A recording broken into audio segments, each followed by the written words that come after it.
Jorge Villacampa. I'm the region president for Wells Fargo Bank in Miami. So my responsibilities are to manage what we call the retail bank or the consumer bank. That is what most people commonly refer to as the branches. And of course, that's the area of the bank that sees more customers than any other one because we are banking everyone in the community. We have 68 branches in Miami, and we will be adding 2 more branches. One in the January-February timeframe, which will be in Little Havana, and a second one in the second quarter in Liberty City. We're very excited in doing that because not only are we going to be able to help communities that are underbanked, but in addition to that, we're going to be adding another 20 or so employees. And of course, there will be other services that will also help the local economy. And in addition to that, we are adding another 60-some team members to our branch network here in Miami, which will also provide quite a bit of employment in the city. So we're very excited about all those things that we'll be doing next year. Different from my last position in that I basically managed about 3/4 of the county. Monroe counties. So if you were to look at the airport and you were to go down south to the airport through the Florida Keys, that was my responsibility. Now I have all of the branches in Miami. So it's more responsibilities. We have, we increased from another 12 or 13 branches in the move. And in addition to that, I have more direct reports. Sure. So I started in banking. When I graduated from college, I joined a management training program at what was Southeast Bank. Southeast Bank merged into First Union, and First Union merged into Wachovia, and Wachovia merged into Wells Fargo in 2000, I believe it was, 2000, no? Michelle, was it 2009? 2009 was actually the date. And that's how I came to Wells Fargo. So I got here through a series of mergers. So I've always been with the same company, just under different names and, and obviously different management. I went to, in fact, that's why I asked Gabby to join us, because I wanted to see what you do and kind of give her an idea of the different career options that she has. But I really came into banking by accident. I had graduated from college. I was in the military for a couple of years, and my family had moved to Miami. We lived in the Northeast, and I joined the bank only because I thought it was a good opportunity to learn a little bit about business. My idea was to go to law school a year later. And in fact, I had been accepted to law school, and I put it off for a year. They agreed with me that it was okay to do it. But I basically fell in love with the industry. As a management trainee, I got to do a lot of real exciting things. And one day I woke up and I realized I had been in banking for 5 years.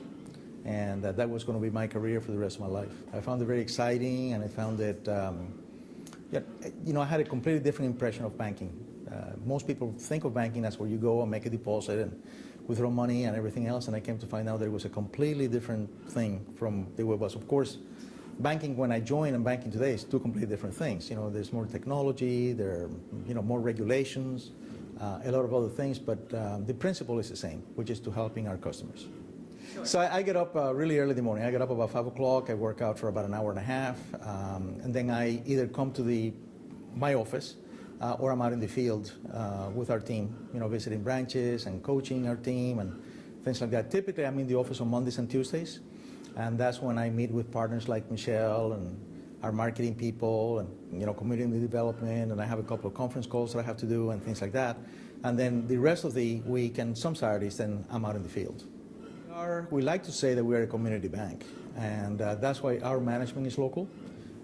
So, like we say, we like to play in the same field that the community banks do, but also we can do that in the larger field in the national banks, the larger banks and our larger competitors. So it really starts with hiring the right people, making sure that you're hiring people that have local connections, and then that you are continuing to understand what you're doing to help our different communities. Miami, for example, is a very diverse community. So, we have a Hispanic, predominantly, I guess, Cuban community, and then you have Haitian Americans. Make sure that we're satisfying the needs of each one of those communities because it happens to be different. So, for example, in some of the branches in the Northeast, which is heavily populated by Haitian Americans, we try to hire as many Creole-speaking team members as possible because they feel more comfortable. Even though they may speak English, they feel more comfortable connecting in that particular language.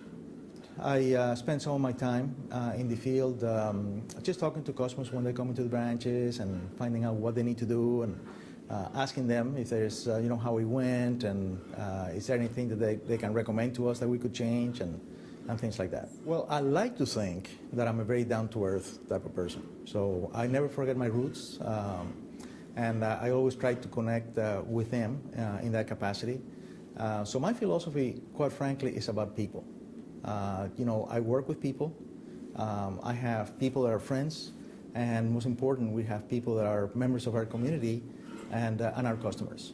So you have to be a people's person, and you have to understand what people are about. We all have different needs.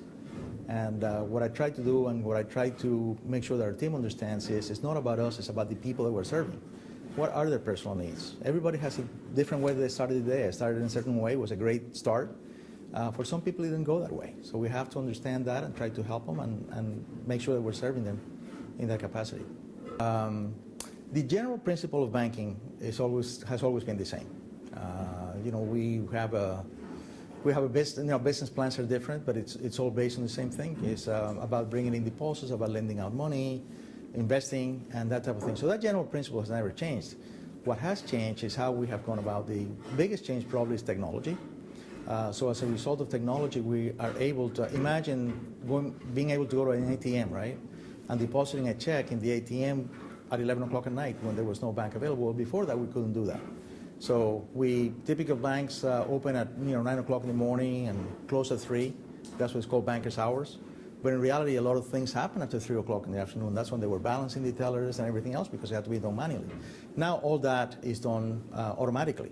So one of the interesting things is that we can now close a branch at 6 o'clock in the afternoon because we don't have to balance. So people go home at 6. So to me, that's probably the biggest change.